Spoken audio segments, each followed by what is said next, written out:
Because of the way it's been mythologized in films, many ask, is card counting legal? While others wonder, can a player actually get a mathematical advantage in blackjack in the real world? The answer to both is simply yes. But counting is 100% legal if you're only using your brain.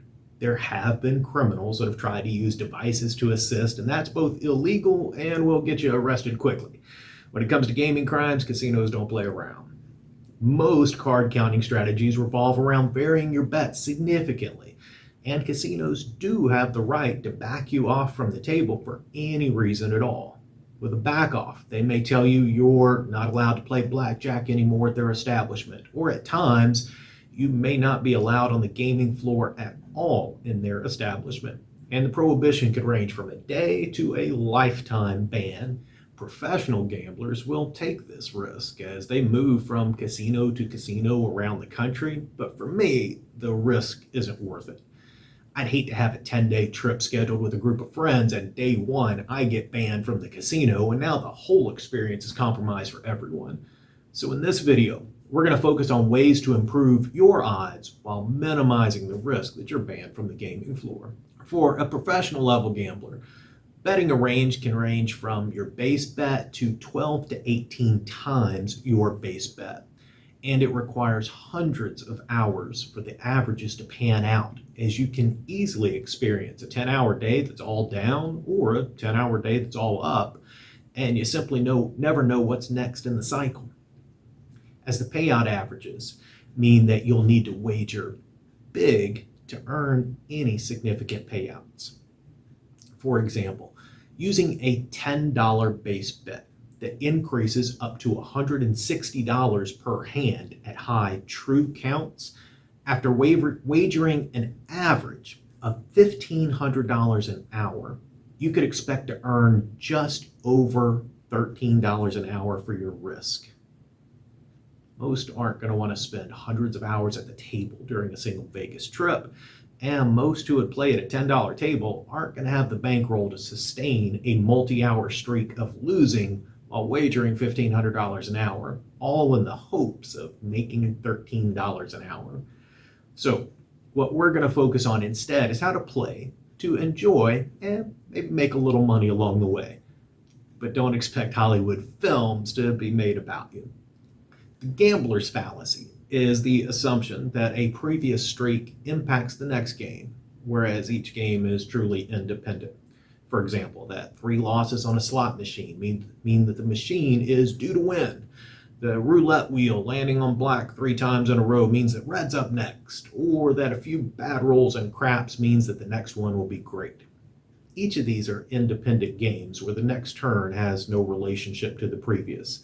However, because we know the initial makeup of the cards, and each one as it's dealt out does change the odds for what will be next. And thus, blackjack is the one game in the casino where past hands do provide insight into what comes next. While there are a number of card counting strategies out there, the one that we're going to cover here is the simplest. And the more complex ones only have the potential to marginally increase the player advantage, but because of their complexity, they're also significantly increase the chances that the player's count becomes inaccurate at some point during the shoe, and that not only negates the potential gains in advantage, but can also make these strategies perform less optimally than the strategy that we're going to discuss here. The card counting method is simple. There are 13 cards per suit per deck. 7s, 8s, and 9s are neutral cards, so we're not concerned with them. Instead, we're only concerned with the 5 above and the 5 below. 10 through ace are the big cards. Fewer of these in the deck mean less of a chance that you're getting a natural blackjack, and so each time one of these is shown, the count decreases by 1. 2 through 6 are the small cards. Fewer of these in the deck increases the proportion of big cards, which increases the chances of blackjack for us and the chances that the dealer busts on those forced hits. So each time one of these is shown, you're adding 1 to your count. Keeping the total throughout the shoe is known as the running count.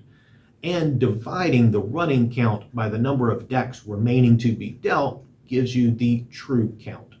True count is the key data point here. A running count of +5 when there are 5 decks left is far less significant than a running count of +5 when there are 2 decks left in the chute. This is a true count of 1 versus a true count of 2.5. A true count of 1 moves the odds 0.49% more into the player favor, whereas a 2.5 moves the odds 1.23% into the player's favor, which should be enough to mean that you now have a greater advantage over the house than they did when the chute began, assuming you choose the right table rules that we discussed in the previous segment. This is where bet variance comes into play. While professional gamblers will significantly increase their bets as much as 18 times their base bet on a true count of 5, if you're sitting at a $25 table and betting $25 for dozens of hands in a row, that periodically spiking up to $100, $200, then $450, then back to $25 and spiking again a few dozen hands later, that's the type of thing that's going to draw attention that could get you backed off. You do want to take advantage of these true counts though. So I'll typically double my bet when the count is favorable, and that's never gotten me backed off of a table. Similarly, there's a way to bet 4 times your bet while bringing no attention at all.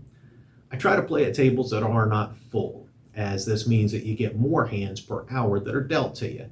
If there's an empty seat next to you, you can always play a second hand. And standard procedure means that you have to bet twice the table minimum on each hand when playing 2 hands. So that means that the minimum bet is now double the table minimum on both. Thus, if playing on a $25 table, that means you have to bet a minimum of $50 on both hands to play 2. So you've increased your bet over that minimum 4 times, drawing no suspicion at all because it's still the minimum that you're betting in this circumstance. The other way to utilize the count is to adjust a sliding scale on those marginal hit stand decisions. Hitting a 16 in a neutral deck, there's a 62% chance of busting, but on a positive deck, the chance of busting increases, and on a negative deck, those bust chances decrease. So you're staring at a 12 versus the dealer's 6, and there's a true count of -3, you're going to hit. Same 12 versus a dealer showing a 6 and a +2 true count, then you're going to stand. And so on these marginal sorts of decisions, you help to adjust that basic strategy just a tad. We've provided a simulation to help you practice your card counting strategy. In the segment, we'll deal from a 6-deck chute. The visual focus will remain down on the cards. So we're counting on you to be able to maintain that sort of a visual focus while playing. Vegas tables have plenty of distractions, but you have to make sure that you see every card dealt or the strategy falls apart. We'll add a bit of background noise and music though to better replicate the energy of the casino floor.